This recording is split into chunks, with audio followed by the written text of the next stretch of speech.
True Light Network. Truly beyond truth.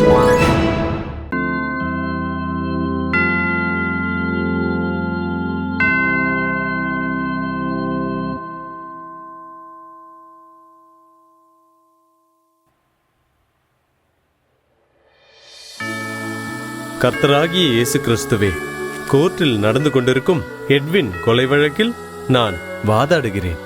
உண்மையான குற்றவாளி யார் என்று எனக்கு உணர்த்தி இருக்கிறீர். அவர்தான் கொலையாளி என்று உறுதியாக வாதாடுவதற்கு சட்ட புத்தகத்தில் இன்னும் பல குறிப்புகள் தேவைப்படுகிறது. அந்த குறிப்புகளை கண்டுபிடிக்கவும் அதை லேப்டாப்பில் ஏற்றிக்கொள்ளவும் எனக்கு உதவி செய்யுங்கள் இயேசு சுவாமி.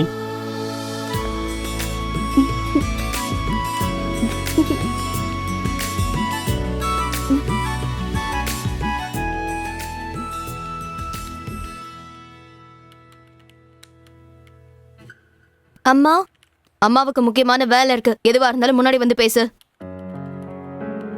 அம்மா சொல்லு. அம்மா, அடுத்த வாரம் எங்க காலேஜ்ல இருந்து தேக்கடிக்கு 2 நாள் டூர் போறாங்கம்மா. உங்க அனுமதியும் 2000 ரூபாய் பணமும் வேணும்மா.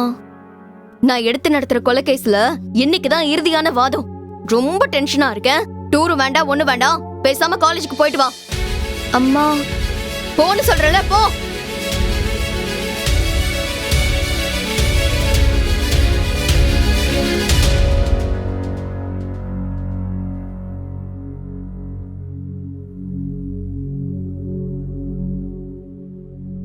அப்பா. என்னம்மா சண்மதி?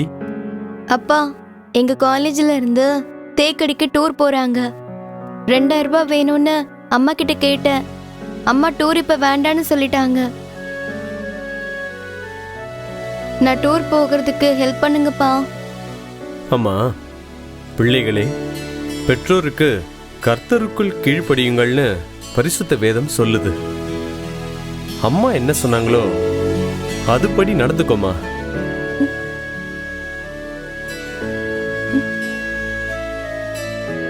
சரிப்பா. அப்பா, பிள்ளைகள் கர்த்தருக்குள் கீழ்ப்படுகிறது தான் நல்ல குணம். புரிஞ்சுக்கிட்டேன்ப்பா. காலேஜுக்கு போயிட்டு வரேன். சந்தோஷமா போயிட்டு வாமா. சரிப்பா, வரேன்ப்பா.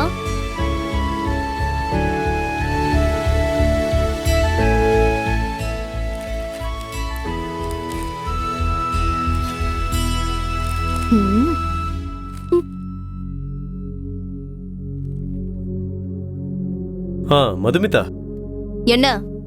இங்க இருக்கிற சட்ட புத்தகங்கள்ல உனக்கு வேண்டிய பாயிண்ட்ஸ் நிறைய கிடைக்கும். அது எனக்கும் நல்லா தெரியும். நீங்க ஒண்ணு சொல்லணும்னு அவசியம் இல்ல. நான் ஒன்னும் சொல்ல வேண்டியதில்ல. ஆனா நீ புரிஞ்சிக்காத விஷயங்கள் நிறைய இருக்கு. நானும் உங்களை மாதிரி சட்டம் படிச்சவதான். எனக்கும் வழக்குகளை பத்தி நல்லாவே தெரியும்.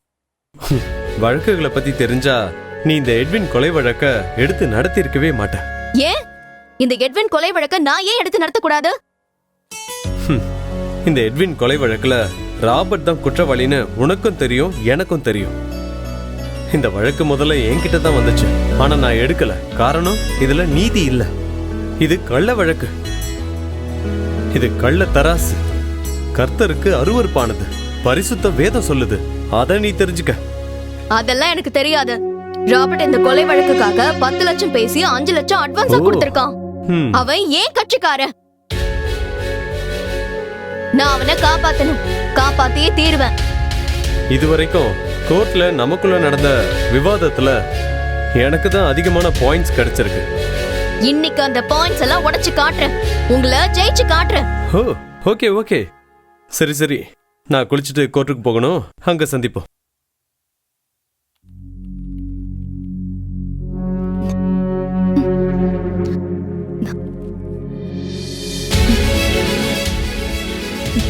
எட்வின் கொலை வழக்க பத்தி குறிப்பு வச்சிருக்கியா? உன் பாஸ்வேர்ட் தான் எனக்கு தெரியுமே. டெலிட் பண்ணிடுறேன். டெலிட் பண்ணிட்டேன்ல. கோர்ட்ல எப்படி வாதாடுவேன்னு பாக்குறேன். சில மாதங்களாக நடந்து வந்த எட்வின் கொலை வழக்கில் இன்று காலையில் இருதரப்பு வக்கீல்களின் வாதங்களை கேட்டும் ஆதாரங்களை பார்த்தும் ராபர்ட் தான் கொலையாளி என்று இந்த கோர்ட் முடிவு செய்கிறது. EPQ 302வது செக்ஷன் படி ராபர்ட்டிற்கு இந்த நீதிமன்றம் ஆயுள் தண்டனையும் 50,000 ரூபாய் அபராதமும் விதிக்கிறது.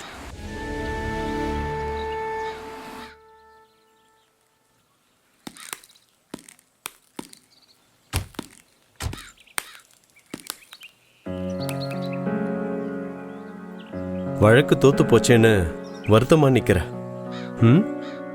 இல்லையா? பணத்துக்காக வாதாடுன பரிதாபமா நிக்கிற. என்கிட்ட வர வழக்குகளை ரொம்ப ரொம்ப கவனமா கேட்பேன். மனசுக்குள்ள கர்த்தாவே இந்த வழக்கை எடுத்து வாதாடணுமா வேண்டாமான்னு கேட்பேன். அவர் எனக்கு உணர்த்துவார். அதுபடிதான் இதுவரைக்கும் நான் நடந்துட்டு வரேன். அதனால தான் அரிமா சங்கத்துல இருந்து நீதியான வழக்கறிஞர்னு எனக்கு பட்டம் கொடுத்துருக்காங்க. மதுமிதா, நான் எந்த காரியம் தொடங்கினாலும் அதை கர்த்தர்கிட்ட சொல்லிடுவேன். அவர் வழி நடத்துவார். நீயும் அப்படிதான் இருக்கணும்னு நான் ஆசைப்படுறேன். ஆனா என் ஆசை நிறைவேறாதுன்னு எனக்கு தெரியும்.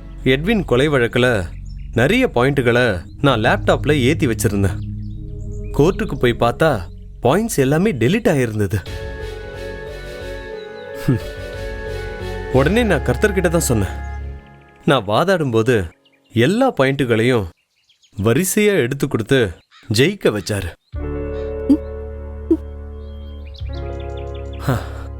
லேப்டாப்ல உள்ள பாயிண்ட்ஸ் எல்லாம் டெலீட் பண்ணது நீதான். நீ பைபிளை படிக்கிறதும் இல்ல, ஜெபிக்கிறதும் இல்ல. சொல்லு, அப்புறம் எப்படி உனக்கு நல்ல குணங்கள்லாம் வரும்? குடும்பத்துக்கு எப்படி ஆசீர்வாதம்லாம் வரும்? மதுமிதா, குடும்பத்துல ஆசீர்வாதம் வேணும்னா முதல்ல கர்த்தரை தேடணும்.